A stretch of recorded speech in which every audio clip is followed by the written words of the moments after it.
I'll say that the biggest problem really is the lack of vision in photography, right? Like, what's really important, once you've sort of mastered the little scales part, it's like having a vision.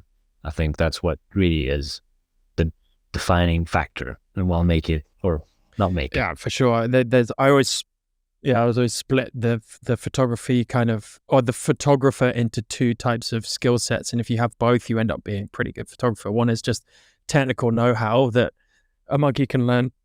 And the other one is that artistic vision and creation and that artistic, I guess, touch, message, story, all of the kind of intangible parts. But why do you think there is a lack of vision these days in the photography Oh, I'm industry? sure that it's not these days. It's just that there's more of us now, and then you see everybody's work. So there's just more work, and you see more of it. So that's why it feels like there is more.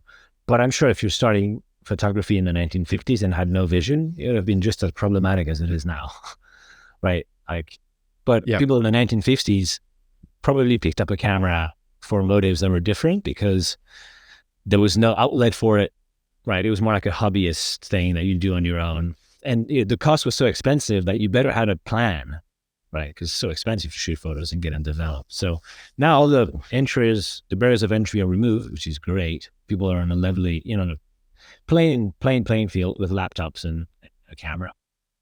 So then obviously what shines now is like, well, access is there, but then there's nothing to show, right?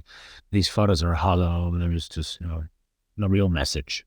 So how do you counter that? What is your process when you're wanting to tell a story, create a You have to get your inspiration. You need to get inspiration. That, a photographer who doesn't look at other people's work, that's probably a lie. They tell you that. It's just an inspiration. So if you take your stuff from the same cesspool that everybody does, then it's just garbage in, garbage out, not adding any value. But if you're taking your inspiration from places that nobody does, and if they're quality on top of that, two criteria: take it from somewhere that people don't look at, and then to make sure that's a good source, right? It's also bad sources that people don't look at, right? Two things that you have to consider, and kind of rinse and repeat.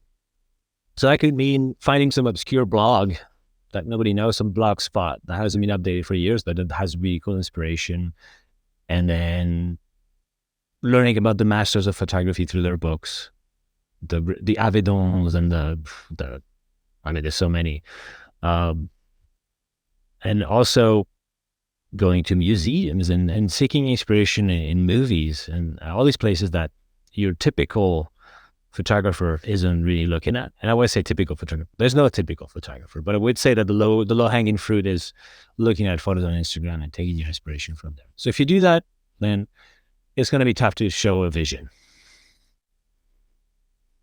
So better start taking your inspo from somewhere else, as far as you can from the source of social media.